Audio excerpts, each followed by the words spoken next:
사랑하는 성도 여러분, 지난밤 평안하셨습니까? 오늘은 욥기 40장 1절에서 5절까지 말씀입니다.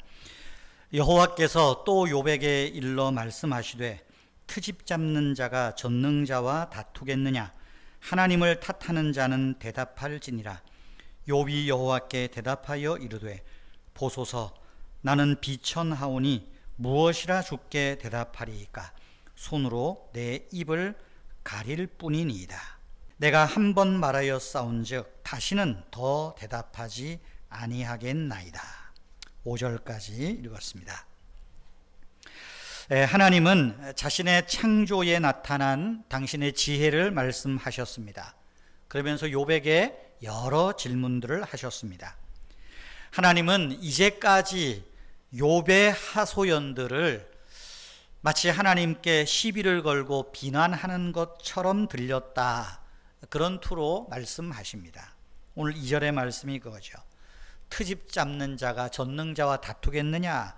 남을 탓하는 너는 대답해 보아라. 책망하는 투로 이제 욥에게 대답해 보라고 말씀하십니다. 욥은 자신에게 임한 고난, 재난들을 하나님께서 자기를 샅샅이 검사하신 것으로 여겼습니다. 너무 괴로움이 컸던 거예요. 그것을 토로했습니다. 그러면서 하나님께 말하죠. 자기에게는 그토록 가혹하셨던 하나님께서 왜 이 세상의 악인들은 그렇게 내버려 두시는지 따지듯 물었습니다. 하나님께서 이런 욥의 이야기, 항의들을 다 들으셨어요. 그러면서 하나님이 말하죠. 트집 잡는다, 남을 탓한다, 이렇게 표현하셨어요. 그런데 하나님은 욥에게 너 왜 이렇게 교만하냐, 너 못됐다, 이렇게 말씀하는 게 아니에요. 욥의 잘못이나 욥이 죄악을 저질렀다고 정죄하시지도 않으셨습니다. 오히려 하나님이 말씀은 그렇게 하셔도 하나님은 욥을 진지하게 대하시고 욥에게 응답해 주셨습니다. 트집 혹은 남탓 이런 표현을 쓰셨지만 정작 문맥 자체는 욥의 큰 괴로움에 응답하시는 하나님, 욥의 간절한 부르짖음에 응답하고 계시는 그 하나님의 사랑, 하나님의 마음을 나타내시는 것입니다. 어떤 책에서 표현하는 것이 곧 실력이다, 이런 글을 읽은 적이 있습니다. 예컨대 작곡가의 머리에 아무리 아름다운 선율이 있어도 그것을 오선지에 표현하지 않으면 아무것도 아니죠.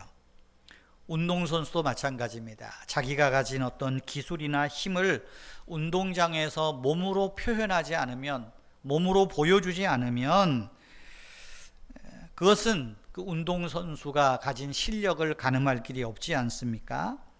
여러분, 표현하는 능력이 곧 실력입니다. 신앙도 마찬가지입니다. 신앙이 있으면 그 신앙은 마땅히 표현되어야 합니다. 말로 표현되든 행동으로 표현되든 표현되어야 합니다.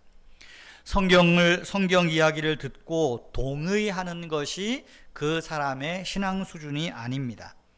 성경 말씀을 따라서 얼마만큼 살아내느냐가 그 사람의 신앙 수준이고 실력입니다.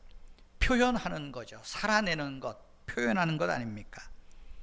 그런 면에서 신앙은 마음의 문제가 아니라 삶의 문제입니다. 주변에서 나를 보고 배울 사람이 없다고 하는 것, 그 사람의 책임이 아닙니다. 하지만 누군가가 나를 보고 배울 사람이 되지 못한다는 것은 내 신앙의 실력 여부와 관계 있는 거예요. 나의 책임이라는 것입니다. 키에르케고르라는 덴마크의 철학자는 이런 말을 했습니다. 기독교인으로 실존하는 것은 기독교에 대해 사유하는 것, 생각하는 것이 아니라 기독교인으로 행동하는 것이다, 그렇게 말했습니다. 기독교인은 기독교가 어떤 종교인지 생각하는 사람이 아닙니다. 기독교인은 바른 인품과 행실로 본을 보이고 그가 믿는 것, 그가 믿는 하나님을 일상에서 표현해내는 것, 행하는 것, 살아내는 것, 그것이 기독교인의 실력이다 라고 하는 것입니다. 여러분, 욥은 이미 하나님의 마음을 알았을 것입니다. 하나님이 욥을 거들떠 보지도 않을 것이라고 말한 친구들과 달리 하나님은 욥을 돌보시고 욥에게 많은 질문들을 하고 계셨습니다.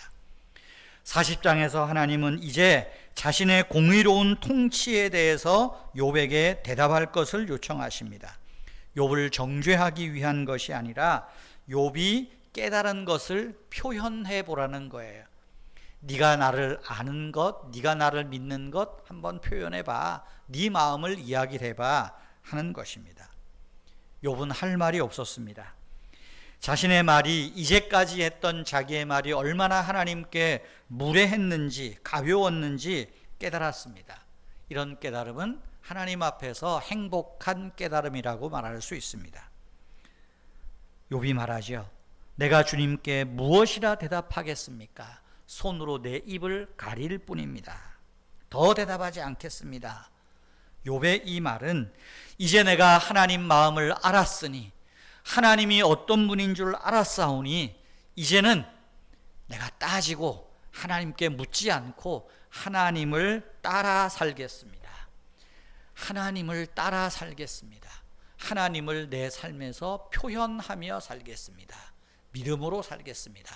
그 고백입니다. 사랑하는 성도 여러분, 우리에게도 욥의 이 고백이 있으면 좋겠습니다. 우리가 다 하나님을 이해하지 못하는 듯 해도 이해하는 대로, 이해되는 것은 이해되는 대로, 또 이해되지 못하는 것은 못하는 대로, 내가 이제 하나님을 따라 살겠습니다. 하나님을 믿으며 하나님을 의지하며 살겠습니다. 내가 내 손으로 입을 가리겠습니다. 이런 욥의 아름다운 마음들, 신앙의 고백이 우리에게도 있으면 좋겠습니다. 기도하겠습니다. 사랑의 하나님, 저의 마음은 오염되고 굳어져서 하나님의 아름다운 사랑을 깨닫지 못합니다. 저의 마음을 씻어주시고 녹여주시옵소서. 풀리지 않은 일에 매이지 않게 하시고 자주 멈추어 서서 일상 속에서 나를 만지시는 하나님의 사랑을 느끼게 하시며 그 속에서 하나님을 만나게 하옵소서. 하나님과의 아름다운 만남 속에서 저의 삶이 더욱 아름답고 멋있어지게 하여 주시옵소서. 하나님, 우리 교회를 멋지게 다듬어 주시옵소서. 우리 교회 성도님들 하나님 보시기에 아름다운 모습으로 다듬어 주시고 늘 하나님의 시선에 머무는 우리 성도님들, 또 우리 한국교회와 또 우리 교단교회들 되도록 축복하여 주시옵소서. 주 예수님의 이름으로 기도하옵나이다. 아멘. 우리 자신과 자녀들 위해서